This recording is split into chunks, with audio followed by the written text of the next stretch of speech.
Assalamualaikum. Waalaikumsalam. Sehat? Alhamdulillah. Gimana kabar Ustaz? Alhamdulillah sehat walafiat. Ya, ini kita udah lama nggak berjumpa. Iya. Sekali kita berjumpa ini kita lagi di tempat begini. Keren Iya, banget ya alhamdulillah. momennya ya. Aduh. Jadi gini nih Tete, kita Gimana abang? mau nanya-nanya ini Iya, kita silakan. apa ada tugas. Tugas. Iya, makanya sedikit saya mau bertanya-tanya kepada Ustadz nih Ya, boleh. sebagai sosok Ustadz muda milenial. Masya Allah. Gitu Ustadz. Jadi kita temanya itu dah Iya. Ustadz muda milenial. Insya Allah. Ustadz kan udah kemana-mana nih kan ya Ustadz. Gimana nih apa menurut pandangan Ustadz nih, Ya. apa anak muda di agama kita nih, agama Islam nih zaman sekarang ini gimana nih Ustadz? Alhamdulillah. Ya, pertanyaan yang bagus dan juga yang sering diutarakan oleh halayak ramai perihal guru yang mengajar di masa sekarang, yang mana kaumnya yang biasa disebut kaum milenial. Iya saat itu. Tantangannya menurut pandangan saya ya, zaman kita belajar, zaman kita masih murid, belum kita mengamalkan ilmu kita, Iya. kita melihat banyak perubahan zaman sekarang. Jadi anak-anak zaman sekarang tuh banyak perubahan dalam banyak hal daripada Zaman dulu orang tua kita dulu gitu. ya cara mereka menuntut ilmu dan juga memuliakan gurunya sudah banyak perubahan. Nah, itu menurut pandangan saya sebagai ya bisa disebut sebagai ustadz milenial, salah satunya itu. Jadi di anak zaman sekarang nih kurang memperhatikan bagaimana adab dia kepada gurunya, akhlak dia kepada gurunya, dan juga hubungan orang tua murid kepada gurunya. Wah itu berbeda banget ya Ustadz ya, sama Iya. zaman dulu gitu ya. Iya. Kalau kita makanya mohon maaf, murid-murid sekarang kurang keberkahannya. Kenapa kurang keberkahan? Karena banyak mereka banyak tidak memperhatikan suatu hal yang kecil dalam segi dia belajar. Ya, contohnya hubungan orang tua terhadap murid. Berapa banyak anaknya ngaji sama guru, satu gurunya, orang tuanya nggak kenal sama sekali sama gurunya. Nggak bisa begitu ya. Iya. Zaman sekarang. Atau bahkan lebih dahsyatnya lagi, anaknya ngaji sama seorang guru, orang tuanya ngomongin guru tersebut. Buset, ada lagi begitu. Makanya kita zaman sekarang nih udah mulai kikis perlahan-lahan. Nah, itu menjadi tantangan buat guru-guru muda ya. yang mengajar di kaum milenial ini untuk perlahan lagi memupuk bagaimana akhlak mereka, guru-gurunya, orang kepada orang tuanya, dan juga kepada temannya, hal-hal seperti itu. Tapi ada kesulitan yang Ustadz hadapi gitu ketika menghadapi anak-anak muda dalam zaman sekarang nih kan. Iya. Kesulitannya itu gimana tadi gitu ketika mengajar itu? Kesulitan pastilah, setiap jalan kebaikan pasti ada kesulitan, karena dari kesulitan itu kita bakalan dapat kemudahan dan juga keselamatan, kebahagiaan. Makanya orang hidup pasti ada kesulitan, kesusahan deh ya. pastinya. Ada kadang di atas, kadang di bawah. Iya. Kalau kesulitan dalam mengajar di lingkungan dakwah kaum milenial ini, kesulitannya sih yang pertama pasti datangnya dari kanan kiri tangga ataupun orang tua gue juga, karena banyak beberapa yang mana nggak kurang mensupport. Ya, itu menjadi salah satu nikmat lah buat kita, karena kalau nggak ada orang-orang seperti itu, kita tandanya itu Allah Ta'ala belum cinta sama kita, karena Karena kan kata Nabi juga, nah, kalau orang Allah Ta'ala cinta sama orang, ibtala, Allah Ta'ala bakal uji dia. Nah, salah satunya tuh kasih ujian, kesulitan, kesusahan dalam mengajar. Salah satunya banyak yang ngomongin, banyak yang nggak suka, dan sebagainya. Dan Itu kata anak zaman sekarang mah kalau ada ujian ya cobain lah.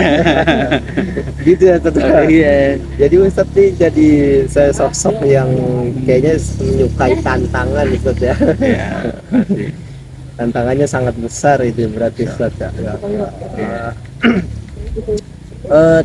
Tapi Ustadz nih kan apa zaman sekarang ini kan udah makin modern gitu kan. Apa dari segi pengajaran juga itu berubah gitu dari yang zaman dulu gitu sampai zaman sekarang gitu, ada perubahan nggak dalam segi mengajarnya gitu Ustaz? Iya, jadi gini, pasti ada modifikasi dalam mengajar atau berdakwah. Seperti Nabi SAW bilang, didiklah anak kalian pada zaman kalian. Jangan didik anak kalian ketika di zaman kita, enggak. Gitu. Jadi Nabi juga ngajarin didiklah anak-anak kalian sebagaimana zaman anak-anak kalian. Makanya kita selaku guru harus kita mempunyai inovasi, kreatif, kita muter otak bagaimana bikin nyaman orang yang duduk ngaji sama kita. Entah kita dengan kata-kata yang lembut, dengan mengajak dengan sopan, dengan kita pendekatan personal satu sama lain, dengan kita jadikan teman murid kita. Dengan itu mereka semua jadi royal sama kita, akhirnya mau duduk lagi. Karena berapa banyak orang nggak mau hadir ngaji itu sebab kurang asik bahasa anak zaman sekarang yang gurunya. Makanya itu tugas kita juga buat bagaimana kita memodifikasi ataupun upgrade bagaimana tata cara pembelajaran zaman sekarang kita ikut yang sesuai yang sesuai dengan zaman. Berarti maksudnya pendidikan seorang guru, maksudnya dari pendidikan dari sosok gurunya juga ini penting berarti ya. Maksudnya dari guru yang mempunyai apa pendidikan tinggi gitu, maksudnya berpengaruh banget gitu buat anak-anak yang diajarnya juga kan? Iya, pengaruh karena semakin orang berwawasan, semakin orang berpendidikan gitu kan, maka semakin luas juga pemikiran dia untuk kedepannya. Iya sih. Tapi sangat disayangkan gitu kan. Kenapa gitu ya sekarang nih zaman sekarang malah kriminalitas ini justru banyak dilakuin sama kaum milenial gitu. Apa itu faktor dari, maksudnya maaf Ustaz, dari kurangnya kualitas dari pengajar religius kita gitu, apa emang gimana gitu? Iya, sering terjadi gini, orang ngaji sama seorang guru, nah ketika udah dicap orang tersebut murid dari seorang guru, maka ketika dia berbuat jelek, ketika dia berbuat onar, kriminal, contohnya, maka yang dicari ini siapa gurunya? Iya, gitu kan. Akhirnya yang salah gurunya. Padahal guru yang ngajarin kepada muridnya benar. Iya sih, nggak mungkin guru juga nggak mungkin. Ya, ketika udah muridnya ketahuan bikin kriminal, onar dan sebagainya, yang disalahin gurunya. Padahal gurunya nggak berbuat apa-apa dan ngajarin juga yang ngajarin sesuatu yang kebenaran. Maka yang harus di cross check apa? Bagaimana ketika dia belajar nerima ilmunya tuh bagaimana? Iya benar.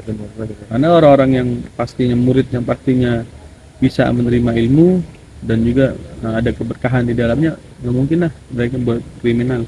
Nah, mereka juga mikir ketika saya berbuat jelek, berbuat kriminal, buat onar, maka di situ ada dua nama yang saya coreng, nama orang tua saya dan juga nama guru saya.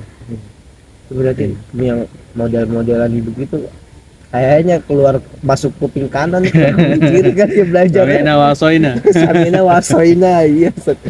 Aduh, gitu ya. Cuma miris banget gitu saat waktu kita juga gitu ngeliatnya. Ya Allah, kayak pas itu di Bogor kan beritanya apa anak pelajar dibacok, aduh Allah. ngeri banget itu kayak begitu. Berarti kan maksudnya gimana gitu, apakah ada yang salah dari pendidikan agamanya apa gimana gitu Ya, kan.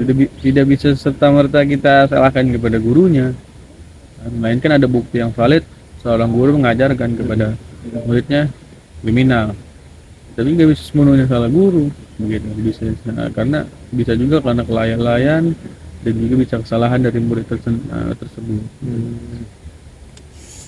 Udah saat ini kita berbicara kayak seru juga ya Ustaz ya. Alhamdulillah, insyaallah, insyaallah.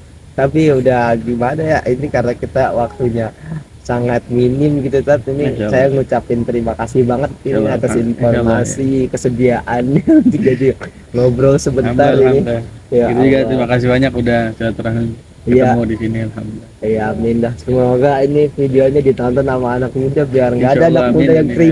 kriminal lah gitu. Insyaallah. Gitu aja. Insyaallah. Ya Sat, terima kasih ya Sat. Siap, Ya Allah. Bang Gun. Assalamualaikum. Amin. Assalamualaikum warahmatullahi wabarakatuh. Ya Sat, mari Sat. Ya, hati-hati, hati-hati. Ya.